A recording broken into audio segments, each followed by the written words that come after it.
Typical forage management in our cool season tall fescue pastures is that fescue goes through a summer slump. Oftentimes, producers work all summer to harvest hay, and then they're feeding that hay to get through the late summer.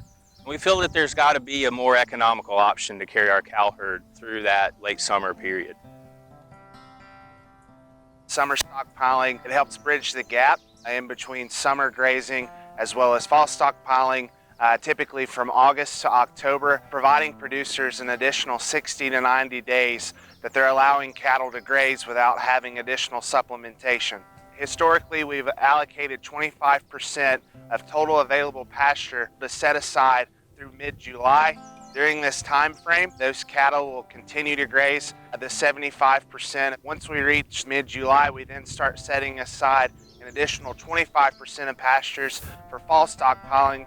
From there, we continue to graze cattle on the remaining 50%, and as we get ready to rotate into summer stockpiling from August to October, we then allow for those 60 to 90 days for that pasture to accumulate. That way, as we bridge the gap, cattle are having plenty of readily available forage and be useful in production. Kind of additional part of the project that we looked at was the different cultivars of tall fescue that we have planted here at Shenandoah Valley AREC. As with most farms in the southeastern United States, we have traditional Kentucky 31 tall fescue that we know performance losses associated with the extra time spent in shade and water, the reduced average daily gain, and lower milk production. There's been quite a bit of research in the last 20 to 30 years to come up with improved cultivars of tall fescue, and the one that we evaluate is Max Q, a novel endophyte fescue that has seen improvements in average daily gain while also having the advantages of traditional Kentucky 31. We examined 128 cattle from August 31st to October 24th. Cattle were strip grazed without a back wire, with forage allocated every 3 or 4 days. At the conclusion of our study, there were no differences in forage mass between tall fescue pastures, with both producing roughly 5,300 to 7,500 pounds per acre. We also saw consistency in the total ergot alkaloid production for Kentucky 31, with levels above 1,000 parts per billion, which is more likely to show clinical signs of fescue toxicosis.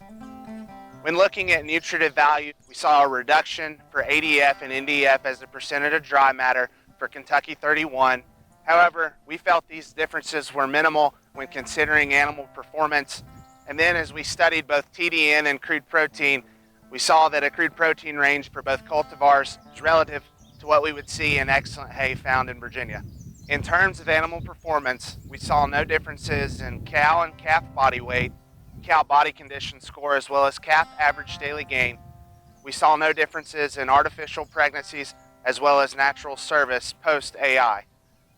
It's important to keep in mind that in our 52-day study, cows were pre-exposed to Kentucky 31, and then before reproduction, cows were commingled again back on Kentucky 31 tall fescue. In difference with our initial hypothesis, we did see a difference in terms of milk production with an increase for Kentucky 31 cattle. More research is needed to explain these differences in a summer stockpiled system. We view the implications of the study to mean that if we're in a situation that we have limited amounts of novel endophyte pastures, we don't necessarily have to graze these pastures during that summer slump period. We can be more flexible throughout the year.